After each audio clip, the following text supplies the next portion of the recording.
بسم اللہ الرحمن الرحیم۔ شروع اللہ کے نام سے جو بڑا مہربان نہایت رحم والا ہے۔ درس حدیث کے حوالے سے صحیح البخاری شریف کی آخری حدیث پر جو کہ درس ہوگا، اور اس درس کے لیے ہم نے انتخاب کیا ہے، اگرچہ یہاں پہ ہر سال یہاں پہ حافظ عبد المنان نور پوری رحمہ اللہ یہاں پہ تشریف لا چکے ہیں، یہ ہمارے لیے بڑے اعزاز کی بات ہے کہ مولانا عبداللہ امجد چھتوی رحمہ اللہ تعالی رحمتاً واسعہ وہ بھی یہاں پہ تشریف لا چکے ہیں، حضرت شیخ عبداللہ ناصر رحمانی صاحب حفظہ اللہ تعالی وہ بھی یہاں تشریف لا چکے ہیں، اسی طرح بہت سارے نابغہ علم، بہت سارے محدثین جو ہیں وہ یہاں پر تشریف لا چکے ہیں۔ یہ ہمارے گاؤں کی یہ خوش بختی ہے، خوش قسمتی ہے، ہمارے لیے یہ خوش قسمتی ہے کہ اتنے بڑے علماء کرام اللہ تعالیٰ نے ان کو موقع دیا، ہماری آواز کو قبول کرتے ہوئے، ہماری دعوت کو قبول کرتے ہوئے وہ تشریف لاتے رہے۔ آج کی اس پر رونق اور خوبصورت محفل کے جو ہمارے مہمان گرامی ہیں، فضیلت الشیخ استاذ الاساتذہ حضرت مولانا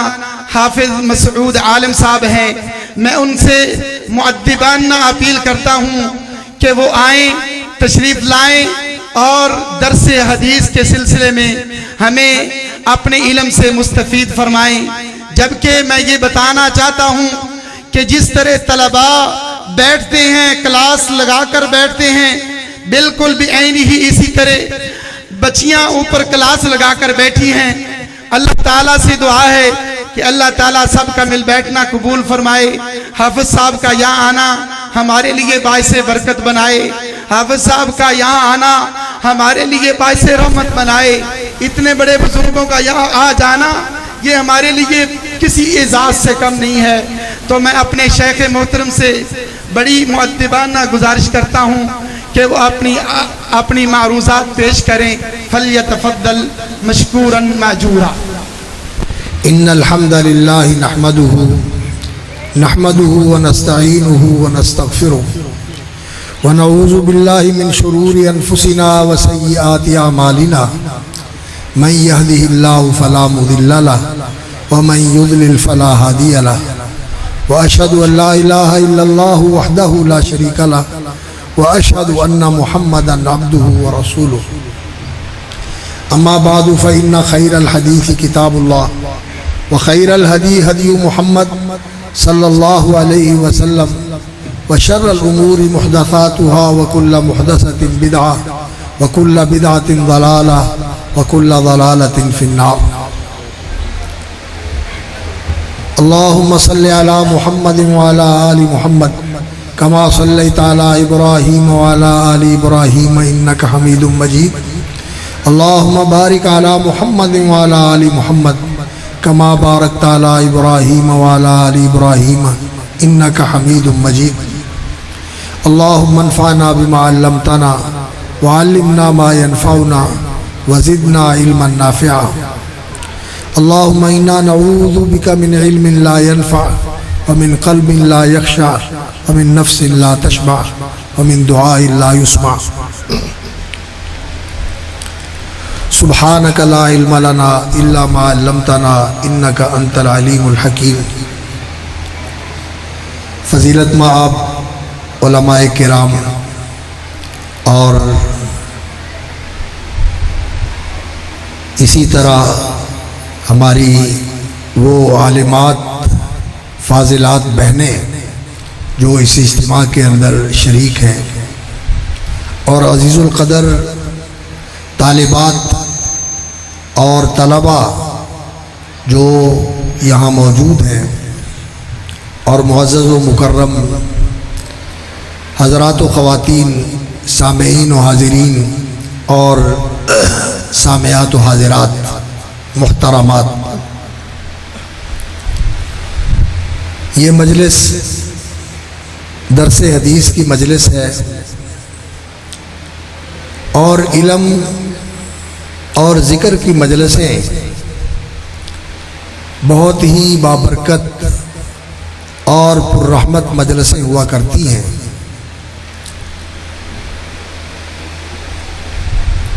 یہ علم اور یہ ذکر اللہ رب العزت کی رحمت کے نزول کا باعث ہوتا ہے۔ ہم اللہ کے بندے اس کی رحمت کے محتاج ہیں اور اس کی رحمت کے طلبگار ہیں۔ اللہ سے مانگتے ہیں کہ اللہ تعالی ہمیں اپنی رحمتوں سے نوازے۔ علم کی مجلس میں آنا وہ بہت ہی اللہ رب العزت کا پسندیدہ عمل ہے کہ یہاں اللہ کا ذکر ہوتا ہے، اللہ کی باتیں ہوتی ہیں اور اللہ رب العزت کی حمد و ثنا کے کلمات کہے جاتے ہیں اور اللہ تعالیٰ کے احکام اور تعلیمات بتائی جاتی ہیں۔ تو ان مجلسوں میں آنا یہ اللہ کی رحمت کے حصول کا ذریعہ ہے۔ باقی ہم سب لوگ اس کی رحمت کے سوالی اور طلبگار ہیں اور ہر وقت اللہ رب العزت سے اس کی رحمت مانگتے ہیں اور اللہ سے یہی دعا کرتے ہیں کہ یا اللہ ہمارے لیے اپنی رحمتوں اور برکتوں کی برکھا برسا دے اور ہمیں اپنی رحمتوں اور برکتوں کے ساتھ مالا مال فرما دے۔ یہ علم کی مجلس جس پر اللہ رب العزت کی رحمتیں برستی ہیں اور اللہ کی طرف سے سکینت و اطمینان کا نزول ہوتا ہے اور اللہ رب العزت یہاں بیٹھنے والے مرد ہوں یا خواتین ہوں جو ان مجلسوں کے اندر شریک ہوتے ہیں، اللہ رب العزت اپنے درباری فرشتوں میں فخر فرماتے ہوئے ان کا نام لیتے ہیں کہ دیکھو میرے بندے میری باتیں سننے کے لیے، میرا ذکر سننے کے لیے بیٹھے ہوئے ہیں اور اللہ رب العزت خوش بھی ہوتے ہیں اور راضی بھی ہوتے ہیں اور فخر بھی فرماتے ہیں اور فرشتوں سے پوچھتے ہیں کہ یہ جو لوگ آئے ہوئے ہیں یہ کس لیے آئے ہیں؟ حدیث پہ آتا ہے رسول اکرم صلی اللہ علیہ وسلم نے فرمایا اللہ جانتے ہیں کہ بندے کس لیے آئے ہیں۔ ہم بھی اپنے دل کو ٹٹول کے دیکھیں، میری بہنیں اور میری بیٹیاں اور میرے بزرگ اور میرے بھائی، ہم یہاں صرف اسی لیے آئے ہیں کہ اللہ ہم سے راضی ہو جائے، اللہ کی بات ہم سنیں اور کوئی بات ہمارے دل میں اتر جائے اور اللہ رب العزت کا نام آئے تو ہمارے دل اللہ کی محبت سے سرشار ہو جائیں اور اللہ کے رسول صلی اللہ علیہ وسلم کا نام آئے تو ہماری زبان پہ رسول اکرم صلی اللہ علیہ وسلم پر درود نکلے اور وہ آپ صلی اللہ علیہ وسلم کے پاس پہنچے اور آپ صلی اللہ علیہ وسلم بھی خوش ہوں اور اللہ تعالی ہمارے گناہ بھی معاف کر دے، ہمارے درجے بھی بلند کر دے اور ہمارے لیے نیکیاں بھی لکھ دے۔ اسی مقصد کے لیے آئے اور اس سے غرض کیا ہے کہ اللہ تعالیٰ راضی ہو کے ہمیں جنت دے دے اور اللہ تعالیٰ خوش ہو کر ہمیں جہنم سے بچا لے، اسی غرض کے لیے آئے۔ تو فرشتے کہتے ہیں کہ یا اللہ یہ اسی لیے آئے ہیں کہ تجھ سے تیری جنت کا سوال کرتے ہیں، اس کے طلبگار ہیں۔ تو اللہ تعالیٰ پوچھتے ہیں کہ انہوں نے جنت دیکھی ہے؟ فرشتے کہتے ہیں دیکھی تو نہیں۔ فرمایا اگر دیکھ لیں تو پھر تو اور زیادہ اس کا شوق رکھیں، اور زیادہ اس کی طلب اور زیادہ اس کی جستجو ان کے اندر بڑھ جائے۔ اور یہ کس سے پناہ چاہتے ہیں؟ یہ اس چیز سے پناہ چاہتے ہیں کہ یا اللہ تو انہیں جہنم سے بچا لے۔ تو اللہ رب العزت فرماتے ہیں کہ جو یہ چاہتے ہیں وہ میں نے ان کو دے دیا اور جس سے پناہ مانگتے ہیں میں نے اس سے ان کو پناہ دے دی، اور گواہ رہنا کہ یہ جتنے بندے اور بندیاں آئے ہوئے ہیں میں نے ان سب کو بخش دیا، سب کی بخشش فرما دی۔ تو علم اور ذکر کی مجلس میں آنا یہ اللہ کی رحمتوں کے حصول کا اور اللہ کی بخشش کے حاصل ہونے کا ذریعہ بنتا ہے اور اللہ رب العزت اپنی برکتوں سے مالا مال فرماتے ہیں ان لوگوں کو۔ تو حضرات و خواتین، حدیث کی مجلس حقیقت یہ ہے کہ یہ علم کی مجلس یہ رسول اکرم صلی اللہ علیہ وسلم کی مجلس ہوتی ہے، جہاں اللہ کے رسول صلی اللہ علیہ وسلم کا ذکر ہوتا ہے، ان کی باتیں سنائی جاتی ہیں اور ان کے فرمان پڑھائے جاتے ہیں، سکھائے جاتے ہیں، بتائے جاتے ہیں، ذکر کیے جاتے ہیں. اور قال صحابی کا قول ذکر کر کے کہا جاتا ہے کہ قال رسول اللہ صلی اللہ علیہ وسلم. تو یہ اصل میں رسول اکرم صلی اللہ علیہ وسلم کی تعلیمات کی مجلس ہے اور آپ صلی اللہ علیہ وسلم کے فرامین کی مجلس ہے. اور اس مجلس میں شریک ہونا انسان کو اسی مجلس میں لے جاتا ہے جیسے رسول اللہ صلی اللہ علیہ وسلم کا فرمان صحابہ نے سنا تھا. آج ہم خوش نصیب ہیں کہ رسول اکرم صلی اللہ علیہ وسلم کی باتیں ہم سنتے ہیں. یہ زبان تو ایک انسان کی زبان ہے اور میرے جیسے ایک پرتقصیر اور خطا کار انسان کی زبان ہے، لیکن جو بات کہی جا رہی ہے وہ تو رسول اللہ صلی اللہ علیہ وسلم کی بات ہے. اور محدثین نے ایک نہیں بہت سارے محدثین سے یہ بات ملتی ہے کہ وہ حدیث کی مجلس کو نبی صلی اللہ علیہ وسلم کی مجلس قرار دیتے تھے. امام بخاری رحمۃ اللہ علیہ کے شاگرد فربری رحمۃ اللہ علیہ کہتے ہیں کہ امام بخاری رحمۃ اللہ علیہ ایک دن حدیثیں لکھوائیں اور حدیثیں سنائیں انہوں نے، اور میں لکھ رہا تھا اور وہ سنا رہے تھے. تو کافی لمبا وقت گزر گیا تو انہوں نے محسوس کیا شاید میں اکتا گیا ہوں، میں کوئی اکتاہٹ اور تھکاوٹ کا شکار ہو گیا ہوں. تو انہوں نے مجھے خوش کرنے کے لیے اور میرا حوصلہ بڑھانے کے لیے کہا کہ تم تھک تو نہیں گئے؟ میں نے کہا نہیں ایسی کوئی بات نہیں ہے. کہنے لگے تمہیں مبارک ہو، لوگ جہاں کہیں بیٹھے ہوئے ہیں، کوئی اپنے کھیت میں بیٹھا ہے، کوئی اپنے گھر پہ بیٹھا ہے، کوئی اپنی دکان میں بیٹھا ہے، کوئی اپنے کارخانے میں بیٹھا ہے، لوگ اپنے اپنے کاموں میں بیٹھے ہیں یا کوئی کسی شغل کھیل میں بیٹھے ہوئے ہیں، کسی تماشے میں بیٹھے ہوئے ہیں. اور تیرے اوپر اللہ رب العزت کا کتنا کرم ہے کہ تو اللہ کے رسول اور صحابہ کی مجلس میں بیٹھا ہو. تو ان مجلسوں میں بیٹھنا یہ اتنے بڑے شرف کی بات ہے. اس لیے اس پر اللہ کا شکر ادا کرنا چاہیے کہ اللہ رب العزت نے ہمیں یہ سعادت نصیب فرمائی. اور یہ جو کتاب ہے الجامع الصحیح جو بیٹیوں نے پڑھی ہے، اللہ رب العزت پڑھنے والی بیٹیاں اور پڑھانے والی ہماری بہنیں اور اسی طرح جو اساتذہ یہاں تعلیم دیتے ہیں، اللہ رب العزت ان کے علم و عمل میں برکت فرمائے اور اس علم کے انوار اور اس کی برکات اور اس کے روحانی اور ایمانی اثرات سے اللہ رب العزت ہمیں مالا مال فرمائے. یہ علم صرف معلومات ہی نہ ہو بلکہ یہ علم وہ نور ہو جو ہمارے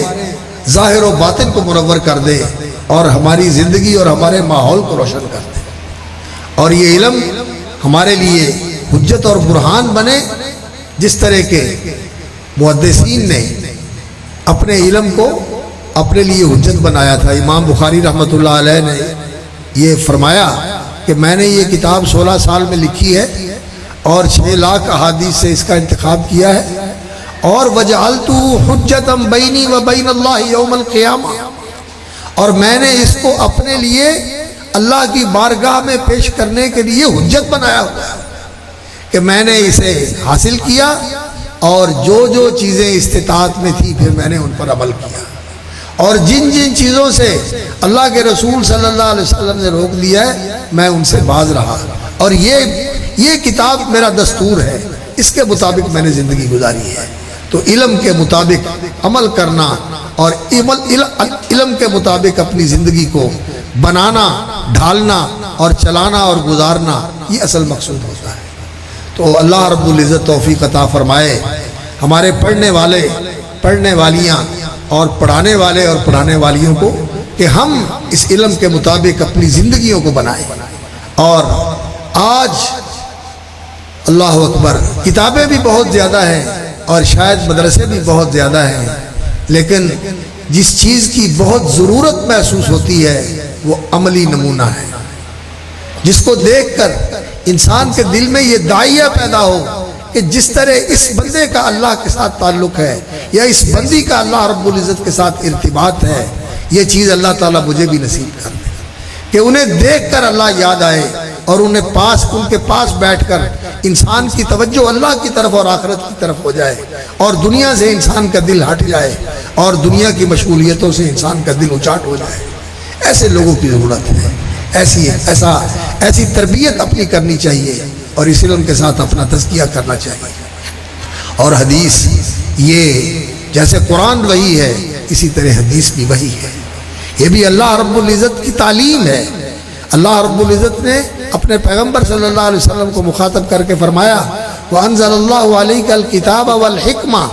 کہ آپ پر اللہ رب العزت نے کتاب اور حکمت دونوں نازل فرمائی ہے۔ یہ اوپر سے آئے، کتاب قرآن ہے اور حکمت یہ رسول اکرم صلی اللہ علیہ وسلم کی احادیث ہے، اور ان دونوں کی تلاوت ہوتی تھی، قرآن بھی پڑھا جاتا تھا اور حدیث بھی پڑھی جاتی تھی۔ وَاذْكُرْنَ مَا يُتْلَى فِي بُيُوتِكُنَّ مِنْ آيَاتِ اللَّهِ وَالْحِكْمَةِ، سورۃ الاحزاب میں امہات المومنین سے اللہ رب العزت نے خطاب کر کے فرمایا وَاذْكُرْنَ مَا يُتْلَى فِي بُيُوتِكُنَّ مِنْ آيَاتِ اللَّهِ وَالْحِكْمَةِ، اللہ کی آیتیں اور اللہ کی اتاری ہوئی حکمت جو پڑھی جاتی ہے اس کو یاد کرو اور اسے آگے ذکر کرو، اس کو آگے پہنچاؤ، یعنی جو تم نے سیکھا ہے قرآن اور جو تم نے سیکھی ہے حدیث ان کو یاد بھی رکھو اور ان کو آگے بھی نقل کرو۔ تو ذکر کے اندر ایک معنی یہ ہوتا ہے کہ اس چیز کو محفوظ کر کے یاد رکھا جائے، اور دوسرا یہ ہے کہ اس کو آگے ذکر کیا جائے اور آگے اس کی اشاعت اور اس کی آگے ابلاغ اس کا ہونا چاہیے۔ یہ ذکر کے اندر یہ دونوں چیزیں آتی ہیں، اور ایک ذکر کا اور بھی مفہوم ہے، اس کی طرف بھی میں توجہ دلا دوں، وہ یہ کہ جب کام کرے انسان تو اس وقت جو اللہ کی آیت ہے اور جو اللہ کے رسول صلی اللہ علیہ وسلم کا فرمان ہے، جو اللہ کا فرمان ہے اس کو یاد رکھے، جو حکم ہے اس کو سامنے رکھ کر عمل کرے، اور جو اس کی فضیلت ہے وہ بھی اس کے سامنے ہو کہ اس کے کرنے پہ ثواب ملتا ہے، اور جو اس کی وعید ہے کہ اگر نہ کیا تو یہ وعید ہے، اس کو بھی انسان سامنے رکھے۔ تو یہ اصل ہے کہ ان چیزوں کو یاد رکھا جائے، یعنی اللہ نے یہ کہا ہے، اللہ کے رسول صلی اللہ علیہ وسلم نے یہ فرمایا ہے، اس کے کرنے پر ثواب یہ ہے، نہ کرنے پر وعید یہ ہے، اور کرنا اس لیے ہے کہ اللہ مجھے دیکھ رہا ہے اور اللہ رب العزت راضی ہوگا اگر میں اس پر عمل کروں گا، اور اگر نہیں عمل ہوگا تو اللہ تعالیٰ ناراض ہوں گے۔ تو حدیث بھی وہی ہے اور قرآن بھی وہی ہے، اور یہ جو علم ہے قرآن و حدیث کا علم، دین کا علم، یہ کتاب و حکمت کا علم، یہ قرآن و سنت کا علم، یہ سب سے اعلیٰ اور افضل علم ہے۔ میں یہ نہیں کہتا کہ دنیا کے اندر دوسرے علم نہیں ہے، علم کسی چیز کے بارے میں جاننے کا نام ہے کہ اس چیز کی اصلیت کیا ہے، اس کی افادیت کیا ہے، اس کو استعمال کیسے کرنا ہے، یہ فائدہ مند کیسے ہو سکتی ہے، نقصان دہ کیسے ہو سکتی ہے، یہ معلومات، یہ علم ہے، کسی چیز کے بارے میں جاننا یہ علم ہے۔ لیکن یہ جو دین کا علم ہے، یہ جو ایمان اور یہ اسلام کا علم ہے اور احسان کا علم ہے، یہ وہ علم ہے جس سے انسان کو اللہ کا تعارف ہوتا ہے، اللہ کی پہچان ہوتی ہے، اللہ کی معرفت حاصل ہوتی ہے کہ اللہ کون ہے، اللہ رب العزت کی صفات کیا ہیں، اس کے نام کیا ہیں، اس کے کام کیا ہیں، اس کی شانیں اور عظمتیں کیا ہیں، اللہ رب العزت کی بلندیاں اور بڑائیاں کیا ہیں، اللہ کی پہچان حاصل ہوتی ہے۔ تو یہ سب سے اعلیٰ علم ہے جس سے اللہ کی معرفت حاصل ہوتی ہے۔ اس سے جو دنیا کے اعلیٰ انسان ہیں، اللہ کے رسول، ان کی پہچان حاصل ہوتی ہے۔ رسول اکرم صلی اللہ علیہ وسلم کی پہچان ہوتی ہے کہ وہ کتنے عظیم انسان تھے، سید ولد آدم تھے، اور وہ انسان تھے جن کے اندر ساری انسانی خوبیاں اللہ نے جمع کر دی تھی، ان کی پہچان ہوتی ہے۔ اور پھر انسان کو یہ پتہ چلتا ہے کہ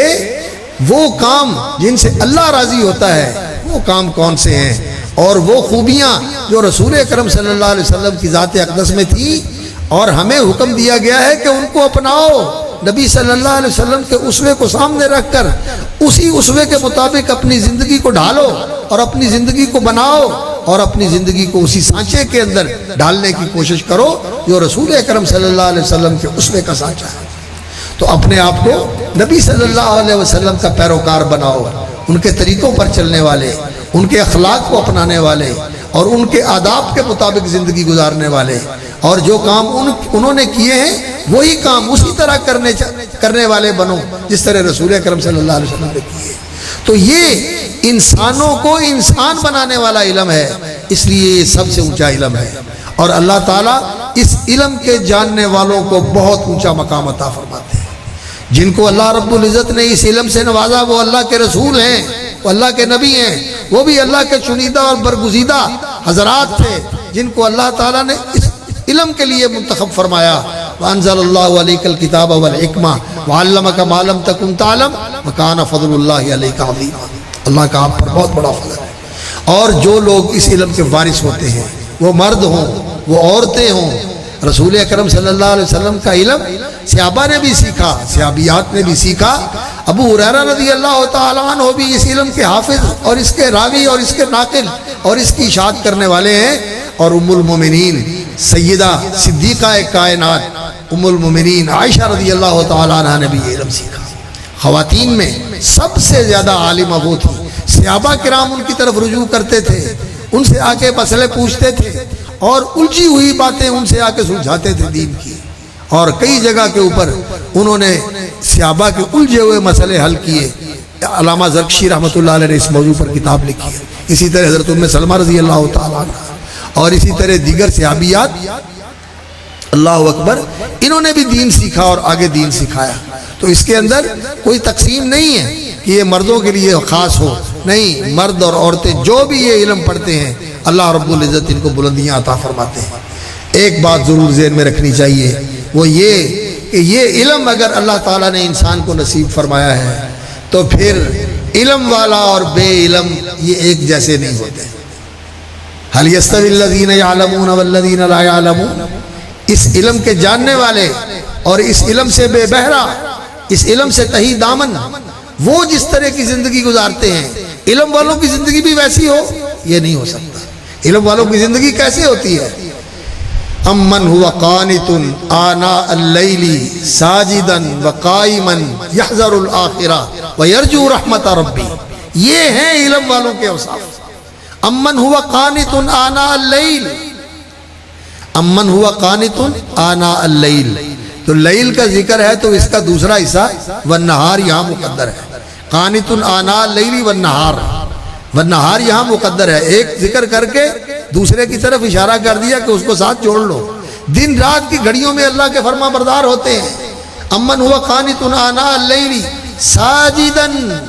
اللہ کے سامنے سر بسجود رہتے ہیں۔ ایک تو سجدہ یہ ہوتا ہے کہ انسان اپنی پیشانی زمین پہ رکھ کے اللہ کے سامنے اپنے آپ کو ڈال دے، اپنے آپ کو گرا دے، اپنے آپ کو اللہ کے سامنے بالکل مٹا دے کہ میں نے اپنا ماتھا تیرے سامنے رکھ کے اپنی ناک تیری بارگاہ میں رگڑ رہا ہوں اور تیری بارگاہ میں اپنی ناک رگڑ رہی ہوں۔ اپنے آپ کو اس طرح اللہ کے سامنے نیچ کر دے، اللہ اکبر، کہ میں نے اپنا سب کچھ ختم کر دیا، ناک رگڑ رہا ہوں اور ماتھا تیرے سامنے رکھا ہوا ہے۔ ایک تو سجدہ یہ ہوتا ہے،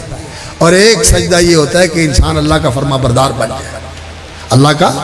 حکم ماننے والا بن جائے۔ جو اس کے تکوینی احکام ہیں وہ تو سارے ہی مانتے ہیں، لیکن اس کے شرعی احکام کو ماننے والا انسان بن جائے۔ یہ اختیاری سجود جو ہے یہ انسان کو اونچا کرتا ہے، وگرنہ باقی تو ساری مخلوق اللہ رب العزت کے سامنے سجدہ ریز ہے ہی۔ یسجد لہ من فی السماوات والارض والشمس والقمر والنجوم والجبال والشجر والدواب وکثیر من الناس وکثیر حق علیہ العذاب۔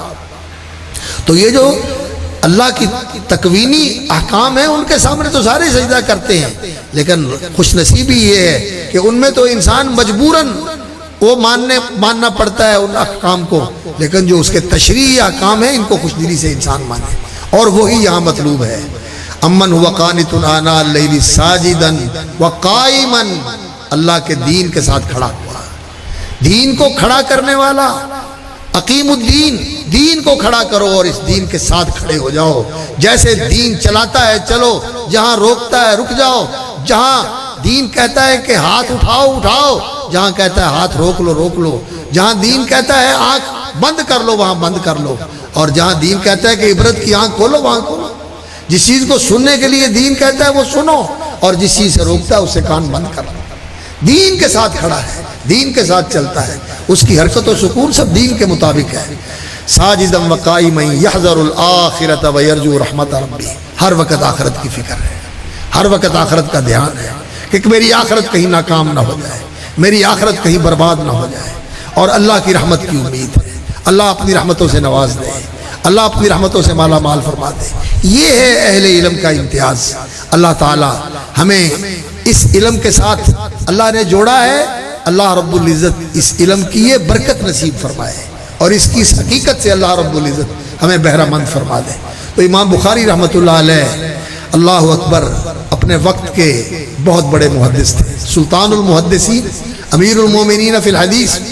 اور اپنے وقت کے بہت بڑے فقیہ بھی تھے۔ اللہ اکبر، سید الفقہاء تھے اور اپنے دور کے افقہ خلق اللہ تھے، سب سے بڑھ کر دین کی سمجھ رکھنے والے، دین کا فہم رکھنے والے تھے۔ ان سے پوچھا گیا کہ زندگی کے جتنے مسائل ہیں کیا ان سارے مسائل کا حل قرآن اور حدیث میں موجود ہے؟ اور انسان کی جتنی الجھنیں ہوتی ہیں زندگی کے اندر، وہ ذہنی اور عقلی الجھنیں ہوں یا وہ عملی اور معاملاتی الجھنیں ہوں یا وہ کوئی اور تعلقات کی الجھنیں ہوں، کیا ان کا حل دین کے اندر موجود ہے؟ اور قرآن اور حدیث میں یہ سارے مسائل کا حل ذکر کیا گیا ہے۔ تو امام بخاری رحمۃ اللہ علیہ نے فرمایا کہ کوئی مسئلہ ایسا نہیں ہے، کسی دور میں کسی بھی انسان کو اس کی ضرورت پیش آئے اور اس کے لیے دین کی رہنمائی کی ضرورت ہو تو وہ رہنمائی موجود ہے اور اس مسئلے کا حل قرآن و سنت کے اندر موجود ہے۔ تو پوچھا گیا کہ آپ کیا وہ جانا بھی جا سکتا ہے؟ کہتے ہیں ہاں جانا بھی جا سکتا ہے اور جاننے والے موجود ہیں۔ اور یہی بات ہے کہ من یرید اللہ بہ خیرا یفقہہ فی الدین، اللہ تعالیٰ جس کو خیر سے مالا مال کرنا چاہتے ہیں اسے دین کی سمجھ عطا فرماتے ہیں۔ تو یہ علم خواتین میں بھی ہونا چاہیے اور یہ علم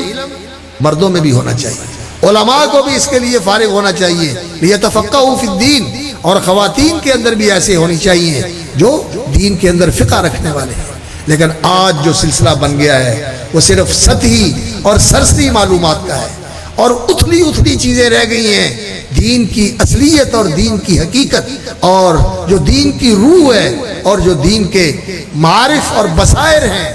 ان کے بارے میں لوگوں کو شعور نہیں ہے۔ عام لوگوں کا بھی یہی حال ہے اور خواص کا بھی یہی حال ہے۔ اس لیے اس بات پر توجہ دینی چاہیے کہ دین کے حقائق معلوم کیے جائیں، دین کی بصیرتیں انسان اپنے اندر اتارے، اپنے باطن کو بھی روشن کرے اور اپنے ظاہر کو بھی روشن کرے اور اپنے ماحول کو بھی روشن کرے اور اپنی پوری زندگی کو نور و نور بنا دے، نور علی نور آ جائے۔ تو امام بخاری رحمۃ اللہ علیہ نے یہ جو کتاب لکھی ہے یہ بہت ہی اہتمام کے ساتھ لکھی ہے اور اس میں جو ذخیرہ حدیث تھا اس پورے کو کھنگال کر یہ انتخاب کیا انہوں نے 6 لاکھ حدیثوں سے انتخاب کر کے 16 سال کی مدت صرف کر کے، اور ان کا معمول یہ تھا کہ وہ 3 دفعہ کتاب لکھتے تھے، لکھنے کے بعد اس پر بار بار غور و فکر کرتے تھے، پھر دوسرا نسخہ تیار کرتے تھے، تیسرا نسخہ تیار کرتے تھے اور تیار کرنے کے بعد اپنے اساتذہ کے سامنے بھی پیش کیا۔ اسحاق بن راہویہ رحمۃ اللہ علیہ، احمد بن حنبل رحمۃ اللہ علیہ، علی بن مدینی اور اسی طرح یحییٰ بن معین، ان کے سامنے پیش کیا۔ انہوں نے کہا کہ یہ آپ کا کام قابل قدر ہے اور ہمیں اس سے اتفاق ہے۔ چند جگہوں پر انہوں نے کچھ اختلاف کیا لیکن علماء کہتے ہیں کہ وہاں بھی امام بخاری رحمۃ اللہ علیہ کے موقف صحیح ہے۔ تو انسان علم کے اندر کتنا بھی آگے چلا جائے اپنے اساتذہ سے انسان کو بے نیاز نہیں ہونا چاہیے۔ اپنے اساتذہ کی تصدیق، تائید اور تصویب اس کو حاصل کرنے کی سعادت حاصل کرنی چاہیے، ان سے مشورہ لینا چاہیے، ان سے رہنمائی لینی چاہیے۔ یہ امام بخاری رحمۃ اللہ علیہ کی زندگی سے ہمیں حاصل ہوتا ہے۔ اور امام بخاری رحمۃ اللہ علیہ نے اس کا آغاز کیا وحی سے، یہ بتانے کے لیے دین کی بنیاد وحی کے اوپر ہے اور وحی یہ اللہ رب العزت کا سکھایا ہوا علم ہے اور یہ علم الحق ہے اور یہ علم غیر متبدل ہے۔ یہ ایسا علم ہے کہ جس میں کبھی تبدیلی نہیں ہو سکتی، یہ قطعی اور یقینی علم ہے۔ اور باقی جو انسان کا علم ہے یہ ظن کا علم ہے، گمان کا علم ہے، تخمین کا علم ہے اور صرف اندازے کا علم ہے، یہ حقیقی علم نہیں ہے، ظاہر کا علم ہے۔ اس لیے یہ علم سب سے اعلیٰ ہے، یہ وحی کا علم ہے اور اس کے اندر قرآن کی آیات بھی ہیں، رسول اکرم صلی اللہ علیہ وسلم کے فرامین بھی ہیں اور صحابہ کے اور تابعین کے اقوال بھی ہیں، یہ بتانے کے لیے کہ قرآن اور حدیث دونوں کو ایک ساتھ رکھنا ہے۔ ایک حدیث میں آتا ہے، صحیح حدیث ہے نبی صلی اللہ علیہ وسلم کی، کہ میں تمہارے اندر 2 چیزیں چھوڑ کے جا رہا ہوں، اللہ کی کتاب اور سنت رسول، اور یہ دونوں جدا نہیں ہوں گی، یہ ایک ساتھ رہیں گی جہاں تک کہ قیامت والے دن حوض کے اوپر میرے پاس آ جائیں گے، یعنی یہ دونوں حوض کے اوپر پہنچیں گے، اور جو ان پر عمل کرنے والے ہیں یہ بھی حوض پہ پہنچیں گے، اور ان کو بھی وہاں سے حوض کوثر سے اللہ کے رسول صلی اللہ علیہ وسلم پلائیں گے۔ تو یہ دونوں ایک ساتھ ہیں، دونوں وہی ہیں اور دونوں اکٹھی ہیں، صرف قرآن یا صرف حدیث نہیں، دونوں ایک ساتھ۔ اور اس کے ساتھ یہ بھی ضروری ہے کہ جو صحابہ اور تابعین جنہوں نے نبی صلی اللہ علیہ وسلم سے سیکھا، انہوں نے کیا سمجھا اور کیسے عمل کیا، جنہوں نے صحابہ سے سیکھا انہوں نے کیا سمجھا اور کیسے عمل کیا، اس کو بھی سامنے رکھنا ضروری ہے۔ صرف الفاظ کو دیکھ کر صحابہ کا عمل، تابعین کا عمل اور فہم، اس چیز کو نظر انداز کر کے انسان اس قرآن کی آیت کا کوئی مفہوم بنائے یا حدیث کا کوئی مفہوم نکالے، یہ غلط راستہ ہے۔ سبیل المومنین کا اتباع کرنا چاہیے اور ان کے طریقے کے اوپر چلنا چاہیے، اور اہل علم کے طریقے کے اوپر چلنا چاہیے۔ علماء کا طریقہ جو ہے نا وہ اختیار کرنا چاہیے۔ جن لوگوں کے پاس علم نہیں ہے اور جن کا علم مستند نہیں ہے اور جن کا علم معتبر نہیں ہے کہ انہوں نے صحیح طریقے سے تلقی کی ہو علم کی، ان کے علم کی طرف نہیں جانا چاہیے۔ وہ جعلی علم ہے اور وہ ایسا علم ہے جس کی بنیاد نہیں ہے۔ جن علماء نے علماء سے پڑھا ہے اور ان کے پاس سند ہے اور ان کا تسلسل ہے، ان کے پاس صحیح اور معتبر علم ہوتا ہے۔ علیکم بالجماع، یہ جو نبی صلی اللہ علیہ وسلم نے فرمایا ہے کہ جماعت کو لازم پکڑو، تو علماء نے اس کا معنی بتایا کہ جماعت سے مراد اہل علم، جو علم کے وارث ہیں، اور یہی ہیں جو اندھیروں کے اندر اجالے کا اور چاندنی کا سامان ہوتے ہیں۔ اللہ کے رسول تو سورج ہیں اور اندھیرے کے اندر علماء چاند کی طرح ہوتے ہیں، اور جو دوسرے عمل کرنے والے ہیں یہ ستاروں کی طرح ہوتے ہیں۔ تو علماء کی طرف رجوع ہونا چاہیے۔ اس لیے امام بخاری رحمۃ اللہ علیہ نے یہ کتاب لکھی اور اس کی بنیاد جو ہے وہ وحی کے اوپر ہے، اس لیے وحی کا باب پہلے لے کے آئے اور پھر اخلاص نیت کا باب لے کے آئے کہ حدیث نیت ذکر کی کہ اس علم کے لیے انسان کی نیت یہ ہونی چاہیے کہ مجھے اللہ کی رضا مل جائے، مجھے اللہ رب العزت کی خوشنودی حاصل ہو جائے۔ اس لیے دنیا میں شہرت کے لیے، مالی وسائل کے لیے، لوگوں کے اندر جاہ و منزلت کے لیے یہ علم پڑھا جائے، یہ محرومی کی بات ہے۔ اور پھر ایمان لے کے آئے کہ اس علم پر یقین کرنا چاہیے، یہ علم یقین کے لیے ہے کیونکہ یہ اللہ کی بات ہے اور اللہ کے رسول کی بات ہے جو غلط نہیں ہو سکتی، اس پر یقین ہونا چاہیے اور اس کی معرفت بھی ہونی چاہیے، علم سیکھنا چاہیے۔ ایمان کے بعد علم لے کے آئے اور پھر ساری تفصیلات بیان فرمائی، اور آخر میں پھر کتاب التوحید لے کر آئے۔ 97 اور بعض نسخوں میں 100 کتابیں ہیں اس کتاب بخاری کے اندر۔ الجامع الصحیح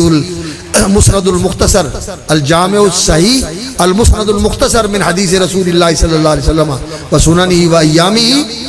اس کے اندر بعض نسخوں میں 100 کتابیں ہیں اور بعض میں 97 ہیں اور بعض میں کچھ کم ہیں، تو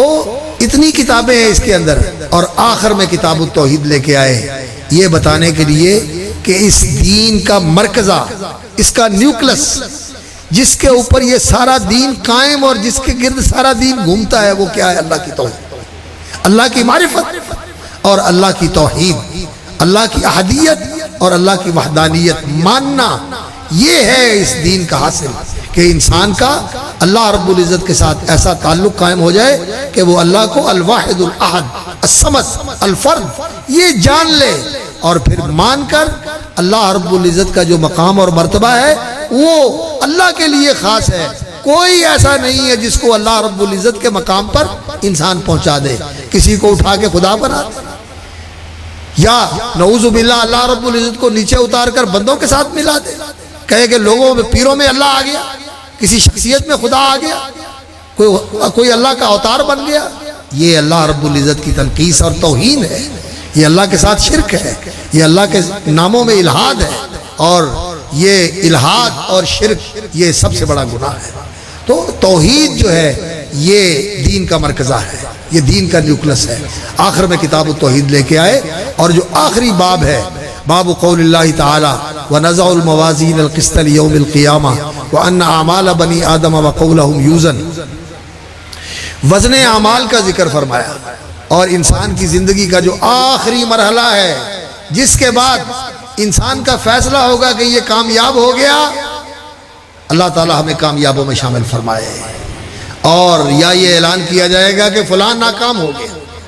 وہ فیصلہ کب ہوگا؟ جب اعمال تلیں گے اور وزن اعمال کے بعد انسان کا نامہ عمل جو ہے پروانہ اس کے ہاتھ میں دیا جائے گا۔ تو وزن اعمال جو ہے یہ انسان کی تکلیفی زندگی کا سب سے آخری مرحلہ ہے، اس پر اس کتاب کو ختم کیا ہے، وزن اعمال کا بیان کیا۔ اب وقت بھی بہت محدود ہے، بلکہ ختم ہو رہا ہے وقت، اس لیے بس میں بات سمیٹتے ہوئے بات ختم کرتا ہوں۔ اللہ اکبر۔ تو وزن اعمال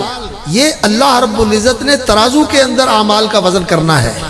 اللہ نے اس کے لیے ترازو قائم کرنا ہے، وہ ترازو بہت بڑا ہے۔ حضرت سلمان فارسی کی روایت ہے اور وہ حکماً مرفوع ہے کہ وہ اتنا بڑا ترازو ہے کہ آسمان و زمین اس میں رکھ دیے جائیں تو وہ اس سے بھی زیادہ وزن۔ تو فرشتوں نے پوچھا یا اللہ اس ترازو کے اندر آپ کیا تولیں گے؟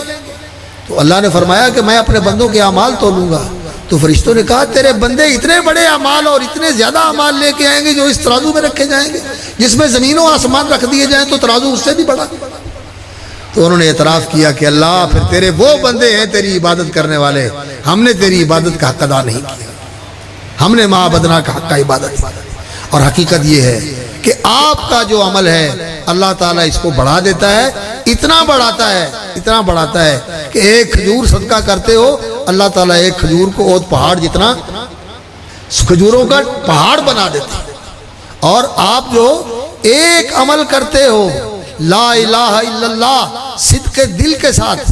تمہارے دل سے نکلتا ہے، صدق کے ساتھ، اخلاص کے ساتھ، یقین کے ساتھ، علم شعور کے ساتھ، اور یہ لا الہ الا اللہ کے اندر پھر یہ وزن ہوتا ہے کہ لا الہ الا اللہ جو تیرے دل سے صدق و اخلاص کے ساتھ نکلا ہے اس کو ترازو میں رکھا جائے اور ساری کائنات کو اللہ کے سوا جتنی کائنات ہے،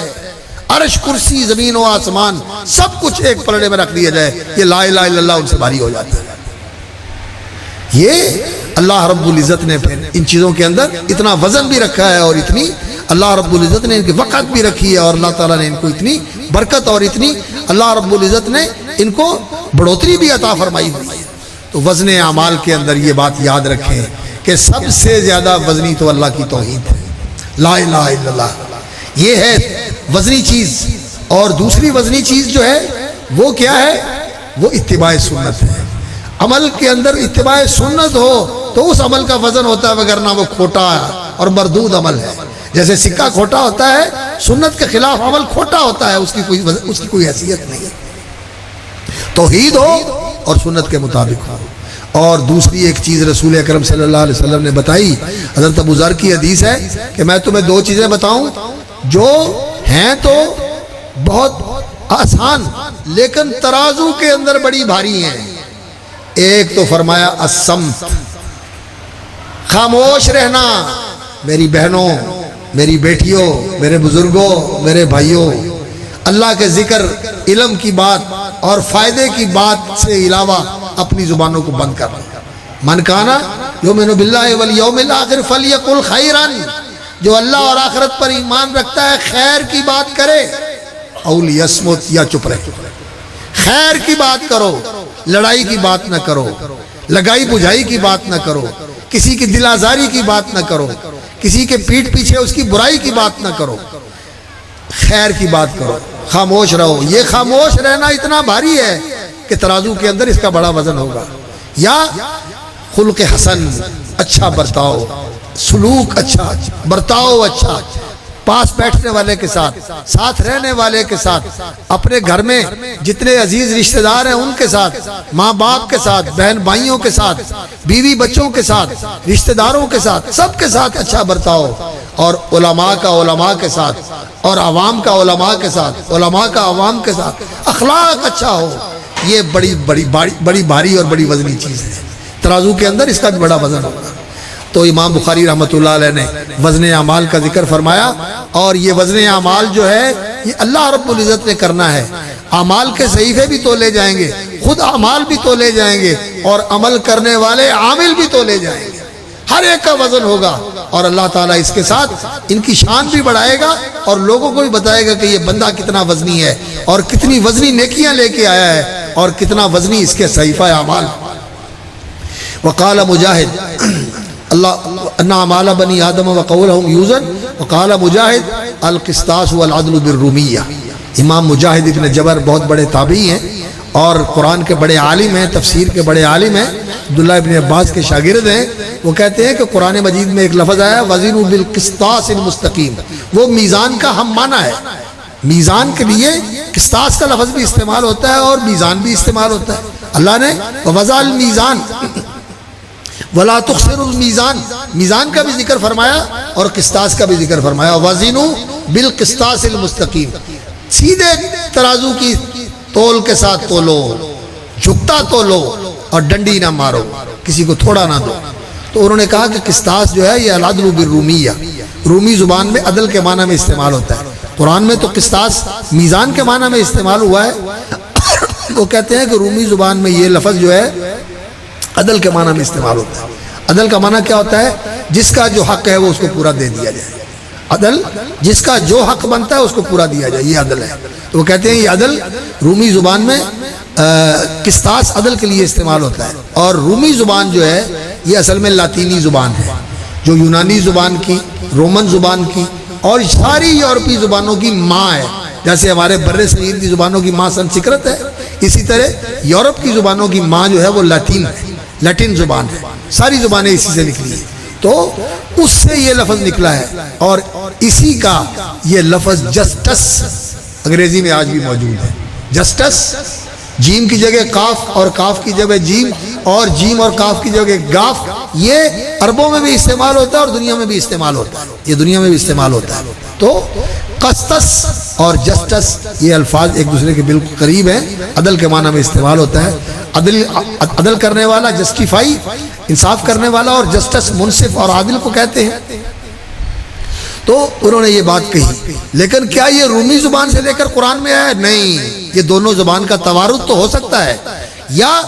عربی زبان سے نکل کر رومی زبان میں گیا ہوگا، یہ نہیں ہو سکتا کہ رومی زبان کا لفظ جو ہے وہ قرآن میں آیا، کیونکہ قرآن عربی ہے،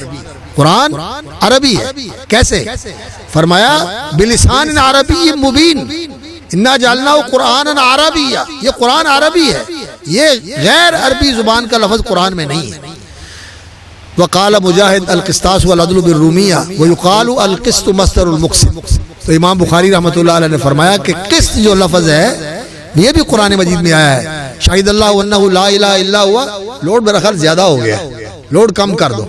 شاہد اللہ انہ لا الہ الا هو الملائکۃ واولو العلم قائما بالقسط، اللہ بھی عدل کے ساتھ کھڑا ہے، عدل کرنے والا ہے، اور ہمیں بھی یہی حکم دیا ہے کونوا قوامین بالقسط، عدل کے ساتھ کھڑے ہونے والے بن جاؤ۔ تو قسط جو ہے یہ عدل کے معنی میں قرآن میں استعمال ہوا ہے۔ تو امام بخاری رحمۃ اللہ علیہ فرمایا وَيُقَالُ الْقِسْطُ مَصْدَرُ الْمُقْسِطِ، تو یہ مقسط کا جو عدل کے معنی، عادل کے معنی میں آتا ہے، وَأَقْسِطُوا إِنَّ اللَّهَ يُحِبُّ الْمُقْسِطِينَ، یہ اس کا اصل ہے، ماخذ ہے، یہ اس کا اصل مصدر ہے، یہاں سے وہ نکلا ہے، قاف سین طا، اور اقسطا جو ہے وہ عدل کے معنی میں استعمال ہوتا ہے۔ اور اگر مجرد ہو قسطا اور باب کاف کے فتح کے ساتھ تو قسط، تو اس کا معنی ہوتا ہے ظلم، زیادتی، الجور۔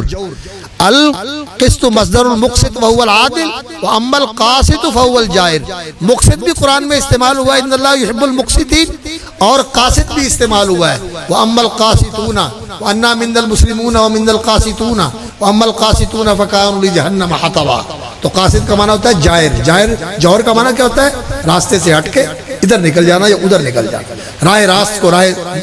جو مستقیم راستہ ہے اس کو چھوڑ کر ادھر ادھر نکل جانے کو جور کہتے ہیں۔ جور کا معنی ہوتا ہے ظلم کرنا۔ تو پھر اس کے بعد امام بخاری رحمۃ اللہ علیہ نے اپنی سند ذکر کی، قال حدثنا احمد بن اشکاب، احمد بن اشکاب، اشکاب یا ان کے دادا تھے، یہ ان کا نام تھا یا ان کا لقب تھا، یہ احمد ابن اشکاب ہے، اور محمد ابن اشکاب اور علی بن اشکاب ان کے ساتھ ان کا کوئی نسبی رشتہ نہیں ہے، وہ اور ہیں، یہ اور ہیں۔ احمد بن اشکاب قال حدثنا محمد بن فضیل عن عمارة بن القعقاع عن ابی زرعة عن ابی ہریرہ رضی اللہ تعالی عنہ قال قال النبی صلی اللہ علیہ وسلم، قال النبی صلی اللہ علیہ وسلم کلمتان حبیبتان الی الرحمن خفیفتان علی اللسان ثقیلتان فی المیزان سبحان اللہ وبحمدہ سبحان اللہ العظیم۔ یہ سند اللہ اکبر، اس کے اندر جو راوی ہیں یہ تقریباً سارے کوفے کے رہنے والے ہیں۔ احمد ابن اشکاب یہ ابو عبداللہ الصفار یہ بھی کوفے کے تھے، بعد میں مصر چلے گئے۔ احمد بن اشقاب قال حدثنا محمد بن فضیل ابن غزوان الضبی الکوفی، یہ بھی کوفے کے رہنے والے ہیں، اور وہ روایت کرتے ہیں عمارۃ بن القعقاع، عمارۃ بن القعقاع بھی یہی کے رہنے والے ہیں۔ یہ عمارۃ بن القعقاع عبداللہ ابن شبرمہ اور قعقاع ابن شبرمہ یہ دونوں بھائی تھے، یہ عبداللہ ابن شبرمہ کے بھتیجے ہیں عمارہ، ان کے چچا یہ قاضی تھے کوفے کے اور محدث تھے اور فقیہ تھے، ان کا فتویٰ چلتا تھا، بلکہ یہ قاضی تھے، امام ابو حنیفہ کے معاصر ہیں۔ یہ عمارہ جو ہیں یہ ان کے بھتیجے ہیں اور اپنے چچا سے افضل تھے۔ یہ عن عمارۃ بن القعقاع عن ابی زرعۃ عن ابی ہریرہ، ابو زرع جو ہیں یہ حضرت جریر ابن عبداللہ البجلی کے پوتے ہیں، اور وہ روایت کرتے ہیں حضرت ابو ہریرہ رضی اللہ تعالیٰ عنہ سے، اور حضرت ابو ہریرہ رضی اللہ تعالیٰ عنہ رسول اکرم صلی اللہ علیہ وسلم کے وہ شاگرد تھے جنہوں نے شاگردی تو 3 سال کی نبی صلی اللہ علیہ وسلم کے ساتھ رہ کر، لیکن علم اتنا حاصل کیا اللہ اکبر کہ اور کسی کو بھی اتنا شوق نہیں تھا اور کسی کا اتنا علم کا اللہ رب العزت نے اس کو علم کی دولت سے مالا مال نہیں فرمایا جتنا ابو ہریرہ رضی اللہ تعالیٰ عنہ کو اللہ رب العزت نے علم عطا فرمایا۔ سب سے بڑے جو ہے حدیث کے حافظ اور راویۃ الاسلام ہیں، وہ روایت کرتے ہیں کہ قال النبی صلی اللہ علیہ وسلم، اللہ کے رسول صلی اللہ علیہ وسلم نے فرمایا کلمتان حبیبتان الی الرحمن، 2 بول ہیں، 2 کلمے ہیں جو اللہ رب العزت کو بہت ہی محبوب ہیں۔ حبیبہ بمعنی محبوبہ ہے، حبیب جو ہے محب کے معنی میں بھی آتا ہے، محبوب کے معنی میں بھی آتا ہے، لیکن یہاں محبوبتانی کے معنی میں آیا ہے کہ 2 کلمے اللہ رب العزت کو محبوب ہیں۔ حبیبتان الی الرحمن، رحمان کہا اس لیے کہ یہ اللہ کی رحمت ہے کہ اللہ رب العزت اتنے بول کے اوپر اتنا کرم کر دیتا ہے۔ سبحان اللہ پڑھے آدمی اللہ رب العزت خوش ہو جاتے ہیں، اور اللہ تعالیٰ انسان کے گناہ معاف کرتے ہیں سبحان اللہ و بحمدہ پڑھنے کے اوپر، اور اللہ رب العزت جنت میں کھجور لگا دیتے ہیں، اور جنت کے اندر اللہ رب العزت درخت لگا دیتے ہیں۔ یہ اس کی نوازشات جو ہیں یہ اس کے اسم رحمان کے مظاہر ہیں، یہ سارا اس کا اثر ہے، یہ اس کا فیض ہے۔ سبحان اللہ کلمتان حبیبتان الی الرحمن خفیفتان علی اللسان، زبان پر ادا کرنے میں آسان ہے۔ سبحان اللہ و بحمدہ، بولیں آپ سبحان اللہ و بحمدہ، آسان اور سہل کلمے ہیں، بولنے میں مشکل کوئی نہیں ہے۔ سبحان اللہ و بحمدہ خفیفتان علی اللسان ثقیلتان فی المیزان، ترازو کے اندر بہت بھاری ہے، ترازو میں بہت بھاری ہے۔ سبحان اللہ و بحمدہ یہ ترازو کے اندر بہت بھاری ہے، اللہ اکبر۔ ثقیلتان فی المیزان سبحان اللہ و بحمدہ سبحان اللہ العظیم۔ جہاں تک میں سمجھتا ہوں یہ 2 کلمے، ایک اللہ کی تسبیح کا کلمہ ہے اور ایک اللہ کی حمد کا کلمہ ہے، اور سبحان اللہ العظیم تو پہلے سبحان اللہ کا اعادہ ہے، اور حدیث کے اندر یہ الفاظ جو ہیں اس طرح وارد ہوئے ہیں، اہل علم بیٹھے ہوئے ہیں، پوچھا گیا کہ سب سے زیادہ اللہ رب العزت کے ہاں افضل کلمہ کون سا ہے،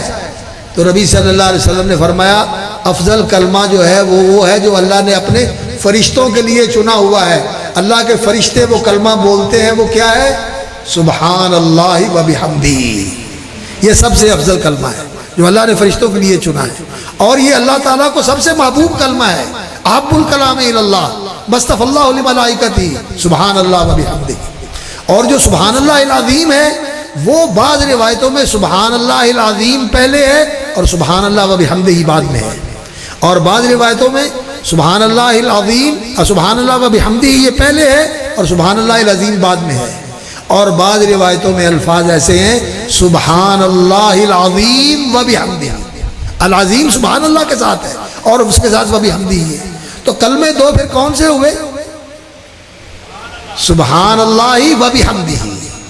ایک سبحان اللہ اور دوسرا و بحمدہ، یہ 2 کلمے ہیں، ایک اللہ کی تسبیح کا کلمہ اور ایک اللہ کی حمد کا کلمہ۔ یہ اللہ کی حمد یہ اللہ کو بڑی محبوب ہے، اللہ نے خود اپنی تعریف فرمائی ہے، اور ساری کائنات اللہ رب العزت کی تسبیح کرتی ہے۔ تسبیح کا معنی ہوتا ہے تنزیہ، اور تنزیہ کا معنی ہوتا ہے اللہ رب العزت کو ہر نقص اور عیب سے پاک بتانا، ماننا اور اس کا اظہار کرنا اور اس کا یقین رکھنا، اور اللہ رب العزت کی ذات بھی بے عیب ہے، اللہ کی صفتیں بھی بے نقص ہیں، اور اس کے فعل بھی سارے کمال والے ہیں، اور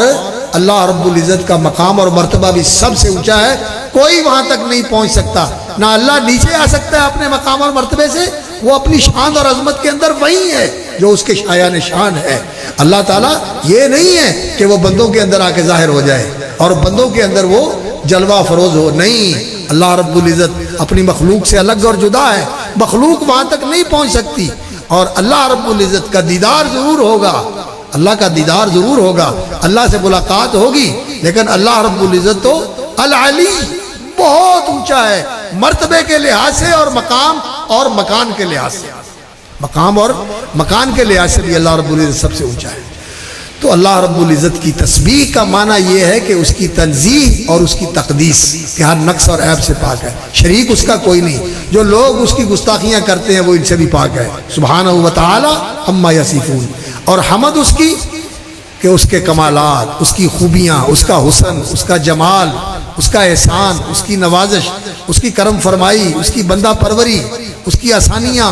جو کچھ اس نے دیا ہوا ہے ان سب کے اوپر اس کی تعریف کرنا، یہ اس کی حمد ہے۔ حمد جو ہوتی ہے یہ اللہ کے کمالات اور اس کی خوبیاں بیان کرنا محبت کے ساتھ اور تعظیم کے ساتھ، یہ حمد ہوتی ہے، محبت بھی ہو اور تعظیم بھی ہو اور اجلال بھی ہو ساتھ، العظیم کہ اللہ رب العزت بہت بڑا ہے، ہم اس کی حمد کا حق نہیں ادا کر سکتے۔ اللہ کے رسول نے فرمایا انت کما اثنیت علی نفسی کا، میں تیری ثنا کا حق نہیں ادا کر سکتا، تو اسی طرح ہے جیسے تو نے اپنی ثنا کی۔ تو حضرات گرامی، یہ جو دو کلمے ہیں، اور اسی طرح میں اپنی بہنوں سے بھی کہوں گا، خواتین بھی موجود ہیں، کہ سبحان اللہ و بحمدہ، اس کو اپنی زندگی کا وظیفہ بنا لیں۔ اس وظیفے سے اللہ تعالیٰ گناہ معاف کر دیتے ہیں، اور اس وظیفے سے حضرت نوح علیہ السلام نے کہا تھا کہ اللہ مخلوق کو رزق دیتے ہیں، رزق کی وسعت ہو جاتی ہے، برکت ہو جاتی ہے رزق کے اندر، گناہ معاف ہو جاتے ہیں، جنت کے اندر اللہ باغ لگا دیتے ہیں۔ اور اللہ رب العزت کو یہ کلمے محبوب ہیں، اور جو اس منہ سے یہ کلمے نکل رہے ہیں وہ محبوب نہیں ہوگا،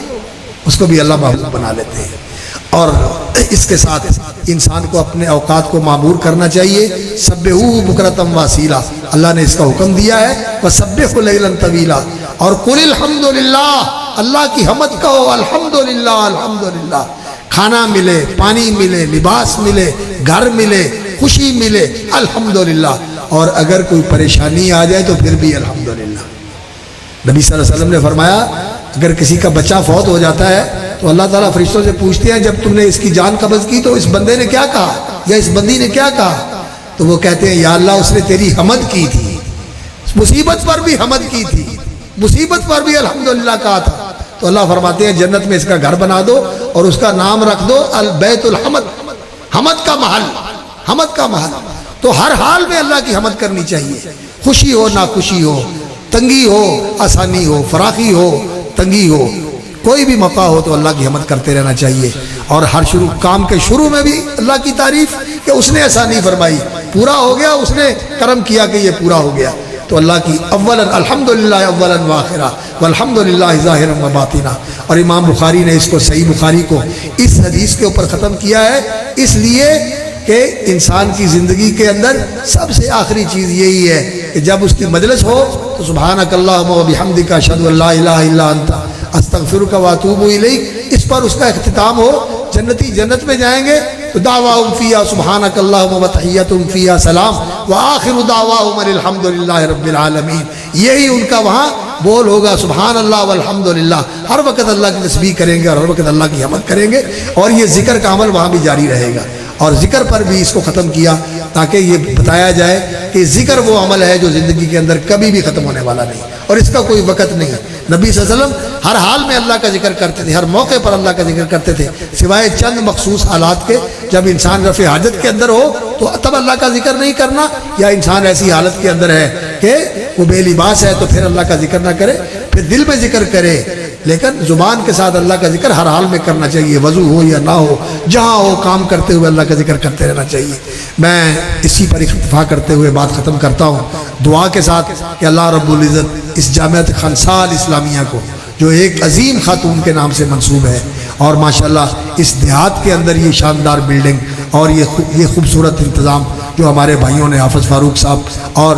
دیگر 4 سالوں میں تقریب رکی ہوئی تھی نا، 4 سالوں میں 50 بچیاں آج انعامات لے کر، ماشاءاللہ ماشاءاللہ ماشاءاللہ۔ آپ صاحب بتا رہے ہیں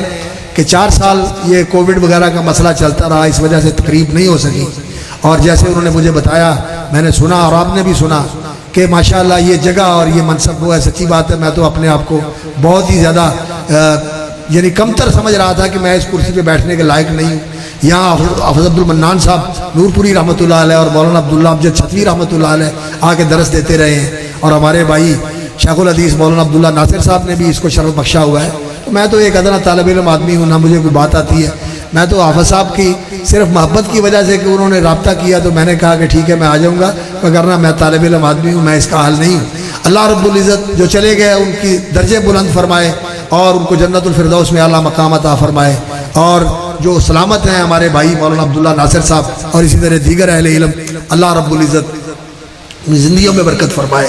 اور اللہ رب العزت ہمارے بیٹوں اور بیٹیوں میں ایسے فاضل اہل علم تیار فرمائے جو ان جانے والوں کی جگہ دے سکے اور اس علم کی شمع کو روشن کر سکے اور اس علم کی روشنی کو عام کر سکے. اور بیٹیوں سے بھی میں یہی کہوں گا کہ بیٹا ایک تو عمل پر توجہ دیں اور دوسرا اس علم کو بھولنے نہ دیں، اس علم کو فراموش نہ کریں، اس علم کی اشاعت کریں، جو سیکھا ہے اس کو پھیلائیں عمل کے ساتھ بھی اور تعلیم کے ساتھ بھی اپنے گھروں میں، اور جتنی اللہ تعالیٰ توفیق عطا فرما دے سپارہ پڑھانا شروع کر دیں، قاعدہ پڑھانا شروع کر دیں، ترجمہ پڑھانا شروع کر دیں، اپنے خاندان کے بچوں کو پڑھانا شروع کر دیں، اڑوس پڑوس کے بچوں کو پڑھانا شروع کر دیں. بڑا مدرسہ نہ صحیح کوئی بات نہیں، اس علم کے پڑھانے میں لگ جاؤ. من تعلم القرآن وعلمہ، یہ کام کریں اور اللہ اکبر خیر کے معلم بن جائیں، خیر کی معلمات بن جائیں، خیر کے معلمین بن جائیں. اور جو خیر کے معلم ہیں اللہ رب العزت اپنی پوری کائنات کی مخلوق کو ان کے دعا کے لیے لگا دیتا ہے، ان پر دعا، ان کے لیے دعا کرنے والے یصلون، اللہ بھی صلات بھیجتے ہیں، اللہ کے فرشتے بھی صلات بھیجتے ہیں، اور اللہ کی مخلوق بھی ان کے لیے دعا کرتی ہے. کس کے لیے؟ معلم الناس الخیر، وہ معلمہ ہو یا معلم ہو، تعلیم دیں. اور جو ان کے والدین ہیں ان سے بھی میں کہوں گا کہ بیٹیوں کے لیے ایسا انتخاب کریں کہ ان کے علم کے سلسلے جاری رہیں، اور انشاءاللہ اللہ رب العزت برکت دیتے ہیں رزق میں بھی اور زندگی کے اندر بھی اللہ تعالیٰ آسانیاں فرماتے ہیں. اور آپ صاحب نے بتایا کہ ماشاءاللہ 4 سال کی بچیاں ہیں، 50 کے قریب ان کی تعداد ہے، جو انشاءاللہ آج سند بھی وصول کریں گی، انعامات بھی وصول کریں گی. اللہ تعالیٰ ان کو عالمات فاضلات اور حاتیات اور اللہ تعالیٰ محتدیات بنائے، اور اللہ تعالیٰ ان کے ساتھ بہت ہی کرم والا معاملہ فرمائے، ان کے نصیب اچھے کرے اور ان سے دین کا کام لے، اور ان کے ذریعے اللہ رب العزت دین کی اشاعت فرمائے، والدین کے لیے آنکھوں کی ٹھنڈک بنائے، اور جہاں جائیں ان کو اللہ تعالیٰ خیر و برکت کے ساتھ نوازے. سبحان ربک رب العزت عما یصفون وسلام علی المرسلین والحمد للہ رب العالمین.